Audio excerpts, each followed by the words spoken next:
बच्चों, आज की कक्षा में हम सुनेंगे और देखेंगे कहानी मैत्री गान। तो चलिए देखते हैं मैत्री गान। गान। ओह, कौन है?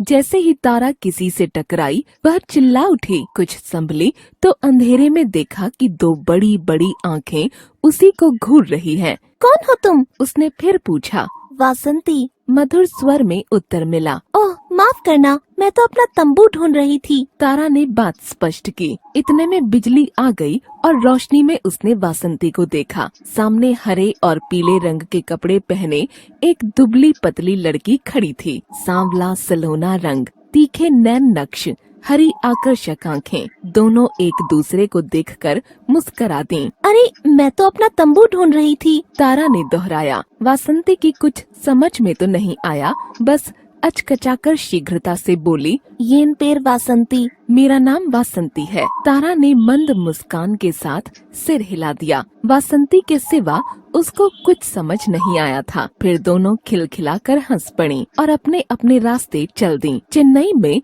अंतर्राज्यीय विद्यालय सांस्कृतिक समारोह हो रहा था। दोनों उसी में भाग लेने आई थीं। तारा उत्तर प्रदेश के छोटे से नगर बुलंदशहर में रहती थी और वह सुगम संगीत की प्रतियोगिता में अपने प्रदेश का प्रतिनिधित्व कर रही थी। राज्य स्तर पर आसानी से विजयी होकर तारा बुलंदशहर से चेन्नई आई थी। संगीत उसके स्वभाव का ही एक अंग बन चुका था। इस अवसर पर भाग लेने के लिए चेन्नई आना महत्वपूर्ण बात थी। केवल वह अपनी आयु के किसी साथी की कमी को महसूस कर रही थी। अगले दिन सुगम संगीत का आरंभिक दिन था। सभा भवन में पहुंचकर तारा ने वासंती को भी अपने दल के साथ खड़े पाया। दोनों एक दूसरे को देखकर मुस्कुराईं। येन पेर वासंती, अपनी ओर संकेत करके वासंती ने तारा को समझाने का प्रयास किया। मैं तारा, दिल्ली वाला। तुम दिल्ली वाली हो? उसने पूछा। नहीं, मैं बुलंदशहर से आई हूँ। और तुम कहाँ से आई हो? अब वासंती उलझन में पड़ गई और कह दिया, वारायूर। यह उसके शहर का नाम था। तारा ने दोहराना चाहा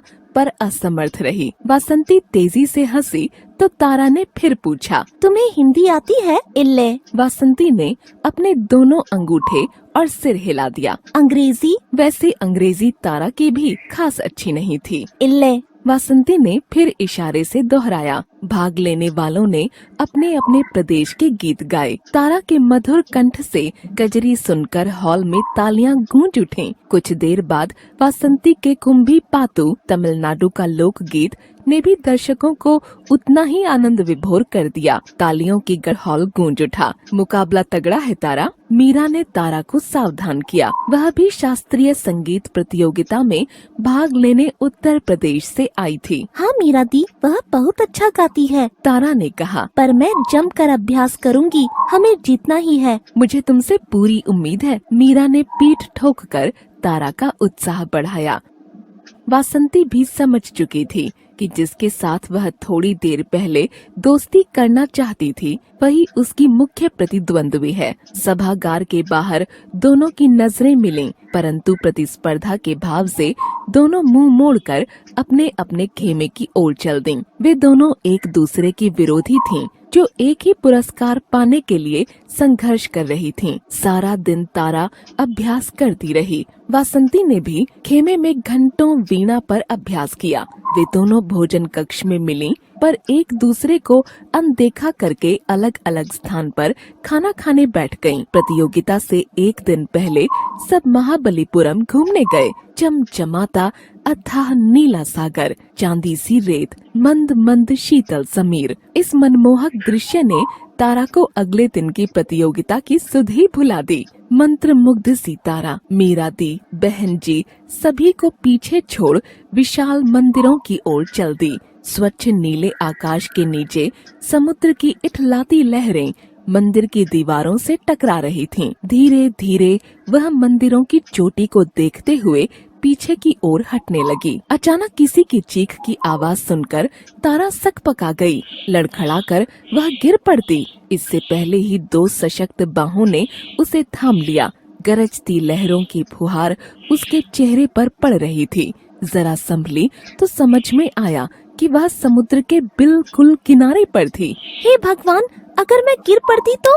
वासंती की बाहों में ही अपने को संयत करती हुई तारा हल्का सा मुस्कुराई। धन्यवाद भी बहुत ही मंद स्वर में निकला उसके मुंह से। वासंती ने आंख मिचकाकर उसे आश्वस्त करते हुए सिर हिलाया। इतने में मीरा दी और बहन जी भी भागकर वहां आ पहुँची। भगवान का लाख लाख शुक्र है, अगर वासंती यहाँ पर न होती तो? मीरा दी हाफती हुई बोली। बहन जी ने बीच में ही टोकते हुए कहा, तारा, तुम्हें सावधानी बरतनी चाहिए। उन्होंने धन्यवाद के साथ वासंती का सिर थपथपाया। तब वह लजाती हुई उठकर भाग गई। भागते हुए वह चिल्लाई, धन्यवाद, और जोर से हंस दी। उसकी हंसी मंदिर की घंटियों की तरह गूंजने लगी। उसकी हंसी ने अब तारा के हृदय से विरोध के भाव मिटा दिए थे। तारा एक बार फिर उससे दोस्ती करना चाहती थी, पर वह कैसे वासंती का बदला चुकाए? आखिर उसने उसकी जान जो बचाई थी। उसके बाद सारे दिन तारा अनमनी सी खोई खोई सी रही। मैं कल प्रतियोगिता में नहीं गाऊंगी, उसने मीरा दी को कहा। बेवकूफी की बातें मत करो। मीरा दी को यह सुनकर झटका लगा। लेकिन अगर मैं नहीं गाऊंगी तो वासंती जीत जाएगी, आखिर उसने मेरी जान बचाई है, तारा ने दलील दी। उसके मन के भाव को समझकर मीरा ने उसे समझाया, देखो, भूल से भी ऐसी बात मन में नहीं लाना। कोई भी अच्छा कलाकार सर्वश्रेष्ठ गायक की पदवी कभी दान के रूप में स्वीकार नहीं करेगा। इससे वासंती के स्वाभिमान को भी ठेस लग सकती है। तारा ने पल भर सोचा। हाँ, तुम ठीक कह रही हो, उसने कहा। पर मैं क्या करूं? तारा ने बस की खिड़की पर मुक्का मारते हुए कहा।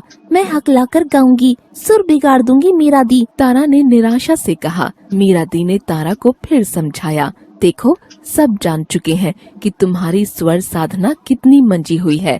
फिर तुम्हारी जरा सी भूल से स्कूल और प्रदेश दोनों के ही मान को ठेस लगेगी। तब एक पल के बाद वह खुशी से चिल्ला उठी। फिर धीरे से मीरा दी के कान में कुछ फुसफुसाया, तारा, ठीक से सोच लो। लेकिन तारा अडिग रही। वह अपनी मित्र के लिए द्वितीय स्थान पर ही तो आएगी। अगले दिन प्रतियोगिता शुरू हुई। मीरा दी की ओर देखते ही तारा समझ गई कि वे चाहती हैं कि वह प्रथम आए। उसने राग कल्याण में एक भजन प्रस्तुत किया। तालियों की गड़गड़ाहट के बीच मीरा दी ने उसे अपने सीने से लगा लिया। सभी प्रतियोगियों ने अपने अपने सर्वश्रेष्ठ गीत प्रस्तुत किए। श्रोताओं में परिणाम जानने के लिए उत्सुकता बढ़ती जा रही थी। निर्णायकों को भी वासंती और तारा में से किसी एक को सर्वश्रेष्ठ गायिका घोषित करने में कठिनाई हो रही थी। अंत में उन्होंने निश्चय किया कि दोनों एक एक गीत और गाएं, जिसके आधार पर उनमें प्रथम और द्वितीय स्थान का निर्णय किया जा सके। पहले तारा को बुलाया गया। मीरा दी ने तारा के दोनों हाथ अपने हाथों में जकड़कर उसकी विजय की मंगल कामना की। तारा पूरे आत्मविश्वास के साथ मंच पर पहुंची। लोगों ने खुशी से स्वागत किया। मंच पर खड़े होकर तारा ने चारों ओर नजर घुमाई। जैसे ही उसकी दृष्टि वासंती की ओर गई, उसने भी पूरी शुभकामनाओं के साथ अपने दोनों हाथ ऊपर उछाल दिए। इस सद्भाव के प्रति अपनी कृतज्ञता प्रकट करने के लिए तारा कुछ देर मंच पर स्तब्ध खड़ी रही। उसे यूं खड़ी देखकर दर्शक असमंजस में पड़ गए। तभी उसका मधुर फुसफुसाता हुआ सा स्वर उभरा तमिल गीत के साथ। ओडी विलियार्ड पापा, मी ओइंदिरिक केलगढ़ पापा।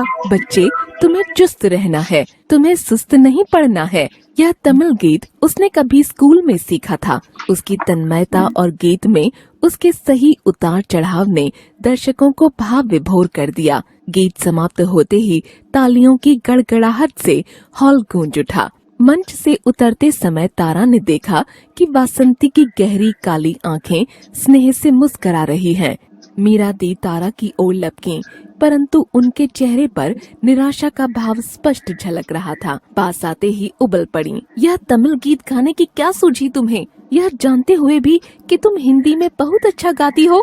आपको सब पता है, कहकर तारा निर्विकार भाव से अपने स्थान पर जा बैठी। वासंती मंच पर पहुंच चुकी थी। उसने संगीतज्ञों को वाद्य शुरू करने का इशारा किया। तभी वासंती का सुमधुर स्वर उभरा, हम होंगे कामयाब, हम होंगे कामयाब एक दिन। उसने स्कूल में यह हिंदी गीत सीखा था।